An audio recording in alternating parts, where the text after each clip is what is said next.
kind of performance with a normal muffler. That's all to do with the straight pipe. So we're gonna stick this son of a bitch in fucking probably in, I don't know what that is there, probably B1. We got this big fucking thing behind it here. We're gonna just step it out of the way. Hey guys, how's she going today? Well, we have the 4440 and the 568 in the shop, as you probably seen the end of the last video. I want to go through the baler and check bearings, chains, blah blah blah. There's quite a few pickup teeth and some bands on the pickup to do. I'm sure we'll find a few other things while we're at it. And I also ordered, should be here this week, an applicator to put on here for, it's called gem dust. There's liquid applicators and granular applicators. This is a granular one from Gandhi, and we're gonna have to mount that up here, and then that way you can bale things a little bit tougher. You can get a head start on the rain or whatever have you. Or if you've got a field with very heavy low spots or kind of marshy, and the very bottom side of the swath doesn't want to dry or cure 100%, you can put that gem dust on there and things won't heat on you. So we're going to add one of those, and like I said, go through the baler. 4440 is in here because I want to kind of reorganize the house in there a little bit. Got one of these work trays, they're called, and this goes up in the front corner of the cab, I'll show you. And I'm gonna put a piece across here. See, they send these self-tappers here to bolt it down, but those aren't gonna be long enough. But I wanna put this strip of flat iron on here, and then we're gonna mount the 5/68 monitor. But I also got the a moisture tester that mounts on the baler, so that you get a continuous readout of what you're baling, what the moisture is at. And I want to kind of use that in unison with the applicator. As I was saying, that gem dust, it's not super cheap, so I don't want to be putting it on all the time if I don't have to be. So I mean, I'm still going to be using the bale tester to know where we're starting at, because that's far more accurate. But this thing here, if you're baling along and majority of the field is, 10, obviously you don't need the dust. But if you go around a headland of a slough or through a low spot, and all of a sudden you've got a spike to like 25 or something, well, you'll know that way. If it spikes when you come through the low spot, that applicator runs on a switch. So it spikes to 28, you turn the applicator on, you get out of the low spot back on the hill, and it drops back down to 10, you can shut the applicator off. That's kind of my idea or plan, whatever you want to call it here anyway. I don't know if it's going to work out, but that's what we're going to try to do. So yeah, we'll try and make something half nice here. I think it'll work out all right, and we'll bring you back in a couple minutes here.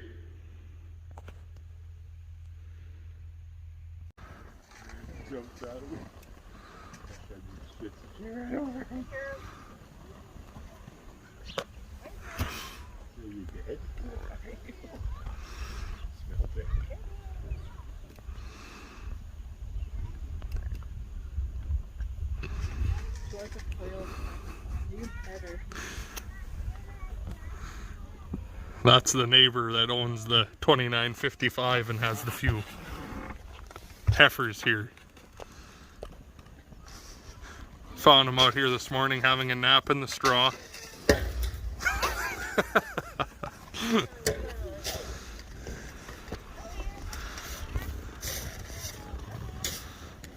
They're all concerned now, the heifers. Is he dead?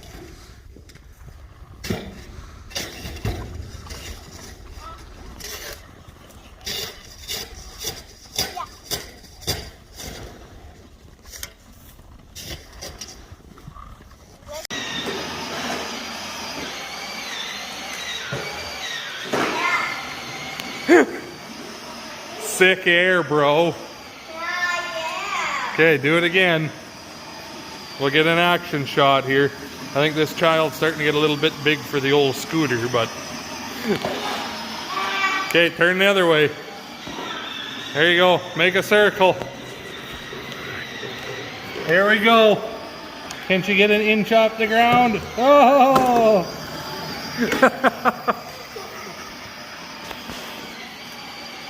Blow your horn.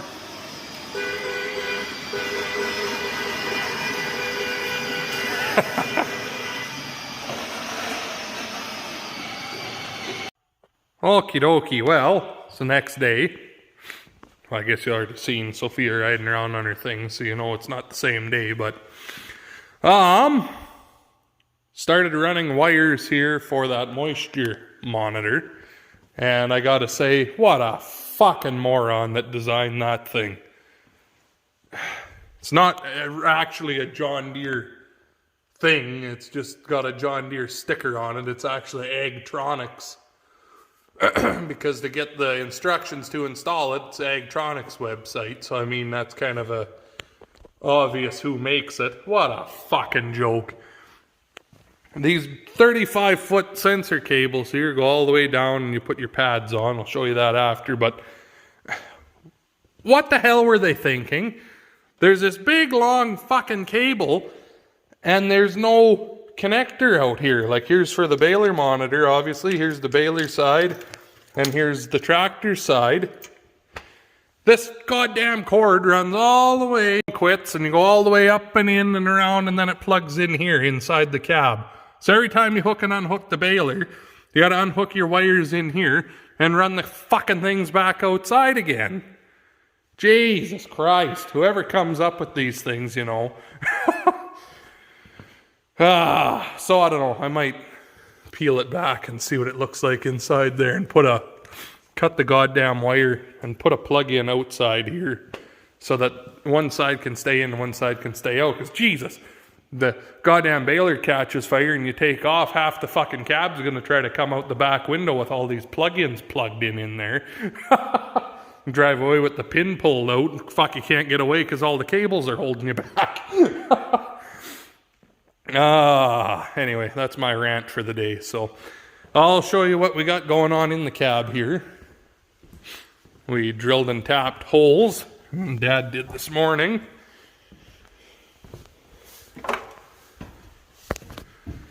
For this, drilled and tapped a hole here in the tractor, in the window frame. And we've got that all mounted into place here now. Nice and solid. And I had to use that thin flat iron just because the bolt on the bracket that I made for this, that's not the proper thing. The threads weren't long enough to go through a thicker piece of flat iron, so it was fairly bouncy. So we drilled a hole. I ground the back side of this bolt off and then tightened it up against as a support in the middle. Way more gooder. So I got wires fucking everywhere here, so we're going to try and package this all up. And I put one of these power plugs back here too for the baler monitor. And I tied in the moisture tester on the baler monitor side for that plug-in, so it's all one thing that way. Mint! It's mad because it's not hooked up, but anyway,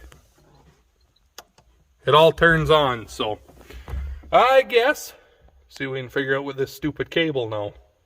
Fixing on the baler, and then Maya's hoping it's fixed. Maya, you helping? You helping? Yeah, she says.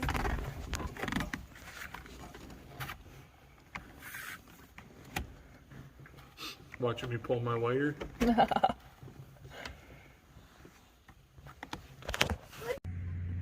Well, it's the next morning again here. Antoine came over yesterday with his skidoo, so didn't do too much more on this after I talked to you in the afternoon there, but Amanda's just putting her zip ties on for the wires that go to the moisture sensors.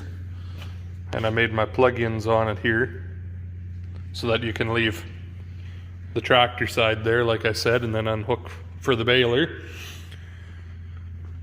Dad and I got these put on this morning. So here's the sensors. Let me turn my light on. See, there's one over there. Look at all this that we missed when we cleaned the baler out. I never opened the door on it, so whatever, we'll feed that to the cows. And then that one goes here, and the way it works, pulses a current, and there's your juice and your ground. And the drier the hay is, of course, the less current it's going to get back on the other side on these plates here, right? And of course, the more moisture there is, the more will come back, and then that's how it gauges how dry or how wet the hay is that you're baling, one on each side there. And of course, you got to run the wires, so tucked it in here and followed the wire harness all the way up and around on both sides. But anyway, once she gets her zip ties on, this I'm not really going to do too much more on until that applicator shows up, so we can see how things are going to have to go for that. And of course, there's going to be some wiring to do for it also. But anyway, not too bad. So next thing is the pickup, but we got to open the door a little bit more for that, right?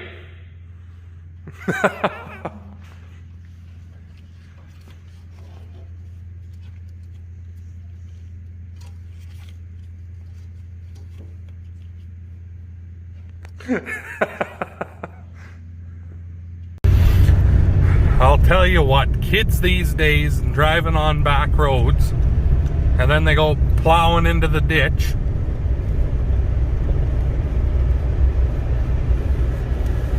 He almost made it. Alright, we'll have to get turned around here, I guess. He was going for a ways.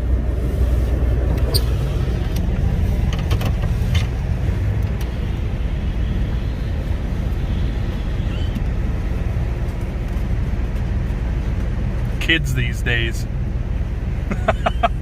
So I had to abort the mission and call in some bigger firepower there to get the old Duramax out. A little bit too hung up for the dually, and my ass end just kept sliding over towards the ditch. So it was only, I don't know, 2 miles from home here, so went and got the McCormick and yanked them out. So Mom got a clip of it there for the Roxanne show, if you guys want to go check that out. Different perspective of things. So watch Dad get yanked out of the ditch. I actually took a couple pulls there to get him, so he was hung up pretty good, but it's kind of hard to see the edge of the road here because they wing the snow fairly far off. There's 5 feet worth of ditch there in the snow on each side, so you slip over just a little bit, you're fucking done, especially on this road because the ditch is straight down. So anyway, I guess I will talk to you guys tomorrow at the shop, and I'll show you what we discovered wrong with the pickup. And Amanda and I spent all day scratching our heads over how to fix and kind of figured it out. So talk to you tomorrow. Well, the next day, back here again. So